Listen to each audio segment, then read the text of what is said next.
जय हिंद दोस्तों। आज के इस वीडियो में हम बात करेंगे लोकसभा में विपक्ष के नेता या नेता प्रतिपक्ष और उनकी भूमिका के बारे में।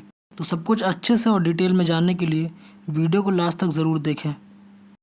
2024 लोकसभा चुनाव के बाद हाल ही में राहुल गांधी को 18वीं लोकसभा में विपक्ष का नेता नियुक्त किया गया है।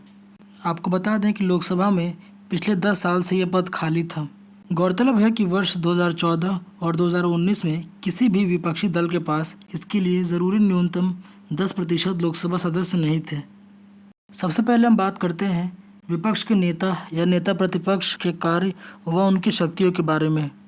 यह कैबिनेट मंत्री के बराबर वेतन, भत्ते और अन्य सुविधाओं के हकदार होते हैं। वह सरकार की नीतियों की रचनात्मक आलोचना करते हैं और एक वैकल्पिक सरकार प्रदान करते हैं। यह प्रधानमंत्री के साथ मुख्य चुनाव आयुक्त सहित चुनाव आयोग के 2 अन्य सदस्यों की नियुक्ति करने वाले चयन समिति का हिस्सा भी होते हैं। साथ ही लोकपाल, ईडी और CBI director, CVC, CIC, NHRC आदि के प्रमुख को चुनने वाली समितियों के भी सदस्य होते हैं। इसके साथ ही वह भारत सरकार के खर्चों की जांच यानी ऑडिटिंग करने वाली लोक लेखा समिति की अध्यक्षता भी करते हैं। इसके अलावा वह सार्वजनिक उपक्रम प्राक्कलन जैसी महत्वपूर्ण समितियों तथा कई संयुक्त संसदीय समितियों के भी सदस्य रहते हैं।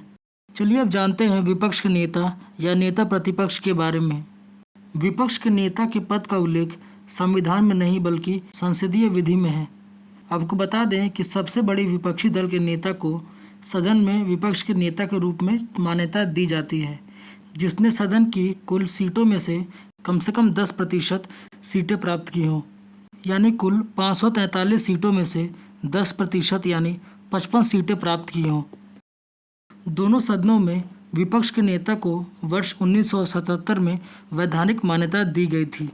चलिए अब जानते हैं लोकसभा में विपक्ष के नेता या नेता प्रतिपक्ष बनने की शर्तों के बारे में। सबसे पहले तो उसे लोकसभा का सदस्य होना चाहिए। दूसरा, सरकार के विपक्ष में सबसे अधिक संख्या बल वाली पार्टी का सदस्य हो। तीसरा, लोकसभा अध्यक्ष द्वारा मान्यता प्राप्त हो। आइए अब जानते हैं विपक्ष के नेता या नेता प्रतिपक्ष से जुड़े कुछ महत्वपूर्ण तथ्यों के बारे में। वर्ष 1969 में लोकसभा के पहले विपक्ष के नेता राम सुभाग सिंह बने थे। आपको बता दें कि लोकसभा ने 1969 तक विपक्ष के किसी भी आधिकारिक नेता को मान्यता नहीं दी थी। पहली बार वैधानिक मान्यता वर्ष 1977 में दी गई। नेता प्रतिपक्ष का पद अब तक 4 बार वर्ष 1980, 1989, 2014 और 2019 में खाली था। अंत में इस वीडियो से जुड़ा एक प्रश्न।